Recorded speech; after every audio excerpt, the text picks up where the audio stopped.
जय श्री विष्णु। आज के अध्याय का शुभारंभ भी भगवान कृष्ण के एक चमत्कार की कहानी से करेंगे। अगर आज की यह कहानी आपको पसंद आए तो वीडियो को लाइक करके हो सके तो शेयर जरूर कीजिएगा। भगवान श्री कृष्ण की जन्मभूमि में हर जगह आपको कुछ ना कुछ आश्चर्य ऐसे दिखाई देंगे जो भगवान से जुड़े हैं। कहा जाता है कि इसकी वजह यहाँ कण कण में भगवान कृष्ण का वास माना जाता है। वृंदावन में भी आपको ऐसे बहुत सारे आश्चर्य दिखाई दे जाएंगे। यहाँ पर कई संत भी हुए हैं, ऐसे संत जिनके चमत्कारों के किस्से हमेशा सुनाई देते हैं। आज भी अनेकों संत वहां पर हैं जिनके आश्चर्यजनक चमत्कारों को यहां आने वाले श्रद्धालु अक्सर देखा करते हैं। ऐसे ही एक चमत्कार है पागल बाबा का मंदिर और उसके पागल बाबा और उनके इस मंदिर के निर्माण की कहानी बहुत ही दिलचस्प है, आप सभी को जरूर सुननी चाहिए। पागल बाबा मंदिर मथुरा वृंदावन मार्ग पर स्थित है। इसके बारे में कथा जनमानस में आज भी बहुत प्रचलित है।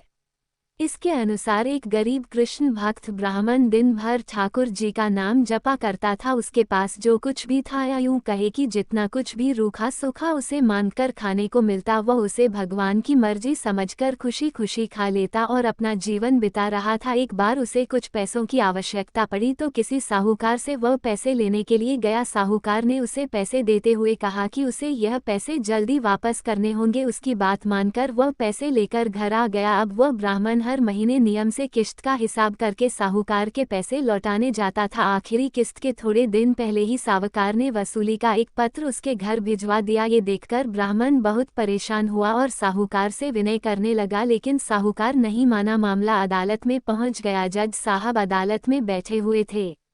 ब्राह्मण ने जज साहब से अनुरोध करते हुए कहा कि जज साहब, एक किश्त के अलावा उसने साहूकार का सारा कर्ज अदा कर दिया है और यह साहूकार झूठ बोल रहा है। मैंने तो हर महीने नियम से हिसाब करके किस्त चुकाई है। ये सुनकर साहूकार ने क्रोधित होकर दलील दी कि उसने कोई गलत व्यवहार नहीं किया है। जिस किसी के भी सामने इस आरोपी ने धन लौटाया हो उसे अदालत में पेश किया जाना चाहिए। इतना सुनकर ब्राह्मण सोच में पड़ गया, क्योंकि साहूकार को जब जब धन लौटाया गया तब उसका कोई भी गवाह आसपास नहीं होता था। इस बारे में बहुत सोचते हुए ब्राह्मण को अंत में अपने भगवान की याद आई और गवाह के रूप में उसने भगवान कृष्ण का नाम ले लिया। भगवान कृष्ण का नाम सुनकर पहले तो जज साहब कुछ हैरान हुए, लेकिन बाद में ब्राह्मण से उनका पता मांगा गया। ब्राह्मण के कहने पर एक नोटिस बांके बिहारी के मंदिर में भेजा गया, क्योंकि जब अदालत में गवाही देनी होती है तब नोटिस मिलने पर गवाह को अदालत में उपस्थित होना ही पड़ता है। अब पेशी की अगली तारीख पर एक बूढ़ा आदमी कोर्ट में पेश हुआ और ब्राह्मण की तरफ से गवाही देते हुए कहने लगा कि जब ब्राह्मण साहूकार के पैसे लौटा आता था तब मैं उसके साथ ही हुआ करता था। बूढ़े आदमी ने रकम वापस करने की हर तारीख को कोर्ट में मुंह जवानी बता दिया, जैसे उसे सब कुछ एक एक तारीख के हिसाब से याद हो। सहकार के ते में भी बूढ़े आदमी द्वारा बताई गई रकम की जो तारीख थी वह भी सही निकली। साहूकार ने राशि तो दर्ज की थी लेकिन नाम फर्जी लिखे हुए थे। इसके आधार पर जज ने ब्राह्मण को निर्दोष साबित कर दिया, लेकिन जज साहब अब तक हैरान थे कि इतना बूढ़ा आदमी इतनी सारी तारीखें भला कैसे याद रख सकता है।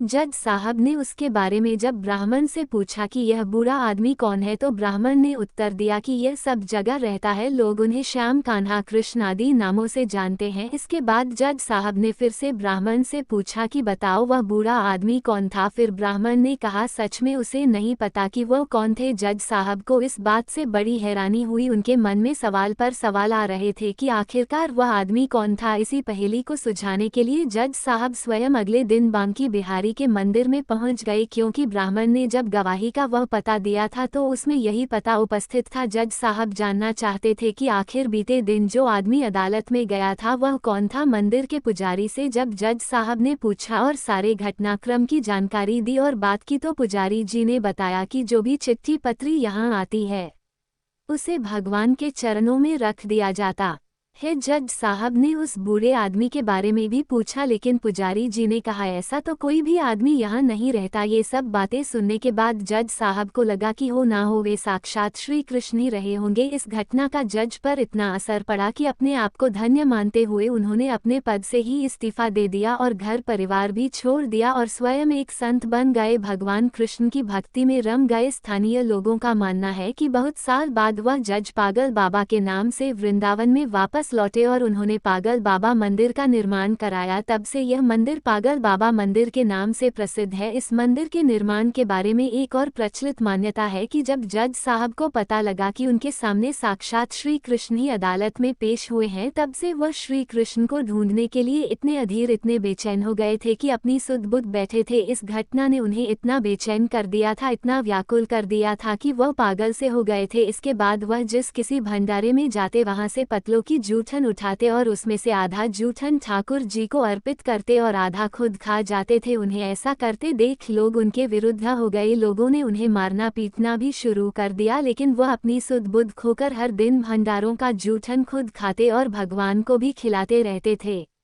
हार कर लोगों ने उन्हें पागल के रूप में मान लिया और धीरे धीरे उनका नाम ही पागल बाबा पड़ गया। कहा जाता है कि उनसे परेशान होकर लोगों ने एक बार उनके खिलाफ एक योजना बनाई, जिसके अनुसार लोगों ने भंडारे में अपनी पतलों में से कुछ भी नहीं छोड़ा ताकि वह ठाकुर जी को जूठन ही ना खिला सके। लेकिन पागल बाबा तो आखिर पागल बाबा ठहरे। उन्होंने वो सारी पतलों में से पोंछ कर जितनी भी जूठन हो पाई उन सब का एक निवाला बना लिया और अपने मुंह में डाल लिया। लेकिन इस आपाधापी में इस बार वह ठाकुर जी को भोग लगाना भूल गए। इस बात का एहसास होते ही बिना ठाकुर जी को भोग लगाए ही वे निवाला मुंह में रख गए हैं, तो उन्होंने अपने मुंह का जो निवाला था वो गले के नीचे जाने ही नहीं दिया। उन्हें लगा कि अगर वह पहले खा लेंगे तो ठाकुर जी का अपमान हो जाएगा और अगर यह निवाला बाहर थूक दिया तो अन्न का अपमान हो जाएगा। अब वो निवाला मुंह में लेकर ठाकुर जी के चरणों का ध्यान करने लगे। तभी अचानक से बाल गोपाल एक सुंदर से लड़के के रूप में पागल बाबा यानी जज साहब के पास आया और बोला, क्यों आज मेरा भोजन खा गए? ये सुनकर जज साहब की आंखें आंसुओं से भर गई और बोले, ठाकुर जी बहुत बड़ी भूल हो गई है, माफ कर दो। ठाकुर जी ने भी मुस्कुराते हुए कहा कि आज तक तुमने मुझे लोगों का झूठा खिलाया है, किंतु आज अपना ही झूठा खिला दो। जज साहब की आंखों से आंसू रुकने का नाम ही नहीं ले रहे थे। कहते हैं कि इस घटना के बाद से जो पागल बाबा थे उनको मानने वाले लोगों की संख्या बढ़ने लगी। इसके बाद बाबा ने एक विशाल मंदिर की प्रस्थापना का प्रण लिया और विशाल भंडारे का आयोजन किया। अपार जनसमूह उमड़ा, लेकिन बाबा का भंडार खाली होने का नाम ही नहीं ले रहा था। बाबा ने मंदिर में एक विशाल रसोई बनवाई और मंदिर के नीचे विशाल भंडार घर बनवाया। उसी समय आयकर विभाग ने छापा मारा कि इतना अनाज और भंडारे का सामान कहां से आ रहा है। बाबा का चमत्कार तब भी हुआ जब पूरी टीम भंडार घर में घुसी तो उसे वहां कुछ भी नजर नहीं आया और वह आश्चर्यचकित हो गए कि जब यहाँ कोई सामान ही नहीं है तो इतना विशाल भंडारा कैसे चल रहा है। हैरान परेशान होकर आयकर के अधिकारी वहां से चले गए। पागल बाबा को समर्पित यह विश्व मंदिर आज भी वृंदावन में मौजूद है। कहा जाता है कि यहाँ से कोई भी भक्त खाली हाथ नहीं जाता। यहाँ भक्तों की हर मनकामना पागल बाबा और उनके कन्हैया जी जरूर सुनते हैं। तो कैसी लगी आपको आज की यह कहानी? अब सुनिए आगे का अध्याय। क्योंकि कार्तिक के महीने में हर दिन नियम से तुलसी चालीसा का पाठ और तुलसी माता की आरती गानी चाहिए। इससे पहले के अध्याय में जब भगवान श्री कृष्ण ने सत्यभामा जी को उनके पूर्व जन्म का वृतांत सुनाया, तब ये कथा सुनकर समस्त ऋषि मुनियों ने श्री सूत जी महाराज से कहा, हे सूत जी महाराज, अब आप कृपा करके कार्तिक मास और तुलसी जी के महात्म का भी वर्णन कीजिए। तब सूत जी बोले, हे ऋषियों, जो प्रश्न आपने मुझसे किया है यही प्रश्न राजा पृथु ने नारद मुनि से किया था और जो उत्तर नारद जी ने महाराज पृथु को दिया था वही आज मैं आपको सुना रहा हूँ। सो आप सब एकाग्र चित होकर सुनो। एक दिन राजा पृथु ने श्री नारद जी से पूछा, हे देवर्ष, भगवान को तुलसी इतनी प्यारी क्यों है? आप कृपा करके इसका महात्म भी सुना दीजिए। राजा पृथु की बात सुनकर देवर्षि नारद कहने लगे, एक समय देवराज इंद्र बहुत से देवताओं और अप्सराओं सहित देवों के देव श्री महादेव जी के दर्शनों को कैलाश पर्वत पर गए। वे सभी जब कैलाश पर्वत पर पहुंचे तो उन्होंने भारी आकार और भयंकर नेत्रों वाले एक विशालकाय पुरुष को देखा। तब देवराज इंद्र ने उससे पूछा, तू कौन है और भगवान शिव कहाँ है? देवराज इंद्र के कई बार पूछने पर भी उसने कोई उत्तर नहीं दिया तो देवराज को बड़ा क्रोध आया। मारे क्रोध के देवराज इंद्र ने अपना वज्र उसके कंठ पर दे मारा, जिससे उसका कंठ नीला हो गया, परंतु साथ ही इंद्र का वज्र भी भस्म हो गया। फिर उसकी आंखों में प्रचंड ज्वाला प्रकट हुई। उस समय ऐसा प्रतीत हो रहा था मानो ये ज्वाला देवराज इंद्र सहित सारे संसार को जलाकर भस्म कर देगी। ऐसी भयानक परिस्थिति देखकर देव गुरु बृहस्पति जी तथा देवराज इंद्र आदि सभी देवता नतमस्तक होकर भगवान शिव की स्तुति करते हुए कहने लगे कि हे देवों के देव श्री महादेव, त्रिपुरासुर और अघासुर का विनाश करने वाले, हे त्रिपुरारी अघारी, आपको बारंबार नमस्कार है। हे सुर नर मुनि की रक्षा करने वाले, आपको नतमस्तक प्रणाम है। देवर्षि नारद ने कहा, हे राजा पथु, इस प्रकार देवताओं की स्तुति सुनकर श्री महादेव जी ने समस्त ब्रह्मांड को भस्म कर देने वाली अग्नि को शांत कर दिया और कहने लगे, हे देवता गणों, मैं आप सबकी स्तुति सुनकर अत्यंत प्रसन्न हूँ, सो आप सब कोई वर मांगिए। तब समस्त देवताओं सहित देवगुरु श्री बृहस्पति जी ने क्षमा दान मांगा और कहा कि हे देव, जो सूर्यराज से अपराध हुआ है उसके लिए क्षमा प्रदान कीजिए। श्री बृहस्पति जी की स्तुति सुनकर पुनः देवाधिदेव श्री महादेव जी कहने लगे, मैंने इंद्र का अपराध क्षमा कर दिया और जीवन दान भी दे दिया। हे बृहस्पति जी, आज से आपका नाम भी अमर होगा। तब श्री बृहस्पति जी कहने लगे, हे भगवान, अगर आप हम सब पर प्रसन्न है तो सूर्यराज की रक्षा भी कीजिए और सारे ब्रह्मांड को भस्म करने वाली अग्नि जो आपके तेज से उत्पन्न हुई है उसे भी शीघ्र शांत कर दीजिए। भगवान शंकर कहने लगे, मेरे नेत्रों से निकला हुआ ज्वाला रूपी तेज अब वापस कैसे हो सकेगा, इसलिए अब हम इसे कहीं दूर फेंक देते हैं। ऐसा कहकर भगवान भूतेश्वर ने उस अग्नि को समुद्र में फेंक दिया। तब वो अग्नि गंगा के संगम पर गंगा सागर में जा गिरी और एक बालक का रूप धारण करके रोने लगी। उसके रोने की आवाज से पृथ्वी का पायमान हो गई, सप्तद्वीप बहरे हो गए। ऐसा घोर आश्चर्य देखकर समुद्र की गोद में बालक को रोते हुए देखकर श्री ब्रह्मा जी बड़े आश्चर्य से पूछने लगे, ये किसका बालक है। समुद्र ने उस बालक को बड़े आदर से उठाकर ब्रह्मा जी की गोद में दे दिया और कहा कि यह मेरा पुत्र है जो गंगा से उत्पन्न हुआ है, अब आप इसका जात कर्म कराए। उसी समय उस बालक ने ब्रह्मा जी की दाढ़ी पकड़कर बड़े जोर से मरोड़ दी, जिसके मरोड़े से ब्रह्मा जी की आंखों में आंसू भर आए। तब किसी प्रकार से ब्रह्मा जी ने अपनी दाढ़ी छुड़ाई और कहा, इसने हमारी आंखों से जल निकाला है, इसलिए इसका नाम जलंधर होगा और यह शिव जी के अलावा संसार में और किसी के हाथ से नहीं मर पाएगा। इसका कारण यह है कि यह शिव जी के अंश से उत्पन्न हुआ है। ये सुनते ही वह बालक युवा हो गया। तब ब्रह्मा जी ने शुक्राचार्य जी को बुलाकर उसका राज्याभिषेक कराया और तब ब्रह्मा जी वहां से अंतर ध्यान हो गई। सिंधुराज ने कालनेमी की पुत्री वृंदा के साथ जलंधर का विवाह करा दिया। वृंदा अति सुंदर थी और सारे ब्रह्मांड में प्रथम सती और पतिव्रता थी। परम सुंदर पत्नी पाकर जलंधर बहुत प्रसन्न हुआ, इसलिए आनंद से अब उसके दिन बीतने लगे। जब जब जलंधर घर में आता तो वृंदा स्वयं अपने हाथों से पंखा जलती, पाद अर्घ और आचमन अर्पण करती।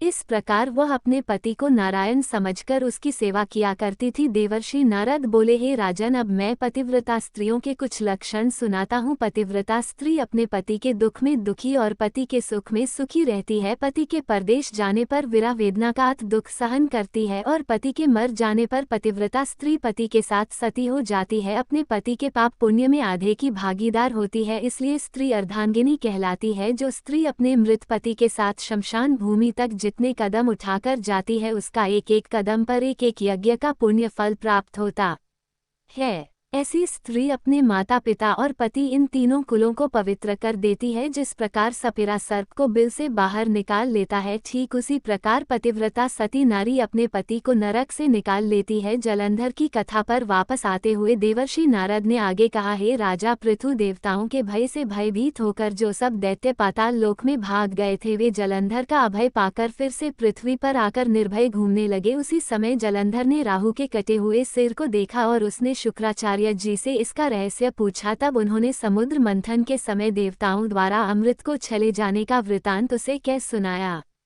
इस प्रकार अपने पिता का मंथन और देवताओं द्वारा दैत्यों का अपमान सुनकर जलंधर को बड़ा क्रोध आया। क्रोध में भरे हुए जलंधर ने घसमिटम दूत को बुलवाया और देवताओं के पास भेजा। घसमिटम वश ना तो अपना मस्तक झुकाया और ना नमस्कार किया, बल्कि गरज कर कहा कि दैत्यराज जलंधर ने जो कुछ कहला भेजा है वह सब कान खोलकर सुन लो। उन्होंने कहा है कि मेरे पिता समुद्र का मंथन करके जो 14 रत्न तुमने लिए हैं उन पर तुम्हारा कोई अधिकार नहीं है। भला इसी में है कि वे रत्न तुम हमको वापस लौटा दो। दूत के ऐसे अभिमान पूर्ण शब्द सुनकर देवराज इंद्र भयभीत हो गए और विस्मय के साथ बोले कि समुद्र सदैव हमारे शत्रु दैत्यों की रक्षा करता है, इसलिए उसको हमने मत कर जो रत्न लिए हैं उस पर दैत्यों का कोई अधिकार नहीं। दूत ने देवराज के ऐसे वचन सुनकर वापस लौटकर जलंधर को उत्तर सुना दिया। इसे सुनकर जलंधर को बहुत क्रोध आया और देवताओं को जीतने का उपाय वह सोचने लगा। उसने सभी दिशाओं में दूत भेजकर और पाताल में संदेश देकर समस्त दैत्यों को बुला लिया और शुंभ और निशुंभ को दैत्य दल का सेनापति बना दिया। उन्होंने दैत्य दल सहित नंदन वन में जाकर देवराज इंद्र की अमरावती पुरी को चारों ओर से घेर लिया। तब देवराज इंद्र की आज्ञा से देवता भी युद्ध करने के लिए तैयार होकर युद्ध के मैदान में आ डटे। अनेक प्रकार के शस्त्रों से दैत्यों और देवताओं में भीषण युद्ध आरंभ हो गया। दोनों पक्ष एक दूसरे को मार मार कर गिराने लगे सब और रक्त की धारा बहने लगी। मरकर गिरे हुए हाथियों और घोड़ों से पृथ्वी भर गई। जो दैत्य समर भूमि में मर जाते थे उन्हें शुक्राचार्य अपनी संजीवनी विद्या से जीवित करने लगे। उधर देव गुरु बृहस्पति भी द्रोणाचल पर्वत की दिव्य जड़ी बूटियों का प्रयोग करके देवताओं को दोबारा जीवित करने लगे। जब देव गुरु बृहस्पति द्वारा जड़ी बूटियों के प्रयोग से देवताओं को जीवित करने का समाचार दैत्य राज जलंधर ने सुना तो उसने समस्त बलशाली दैत्यों को एकत्रित करके आज्ञा दी कि द्रोणाचल पर्वत उठाकर समुद्र में फेंक दो। जलंधर की आज्ञा पाते ही दैत्यों ने द्रोणाचल पर्वत उठाकर समुद्र में फेंक दिया और फिर घोर युद्ध आरंभ कर दिया। दोबारा प्रारंभ हुए युद्ध में बहुत से देवता मारे गए। तब देव गुरु बृहस्पति जी एक बार फिर संजीवनी बूटी लेने के लिए द्रोणाचल पर्वत पर गए। वहां पर पर्वत को ना पाकर और देवताओं का सार होते देखकर देवगुरु घबरा गए। इसके बाद जो कुछ भी हुआ उसका वृतांत आप आगे आने वाली वीडियो में सुनिए। प्रेम से बोलिए तुलसी माता की जय, भगवान श्री कृष्ण की जय। यदि आपको यह वीडियो पसंद आया हो तो इसे लाइक करें, अपने प्रियजनों के साथ शेयर करें और चैनल को सब्सक्राइब करना न भूलें।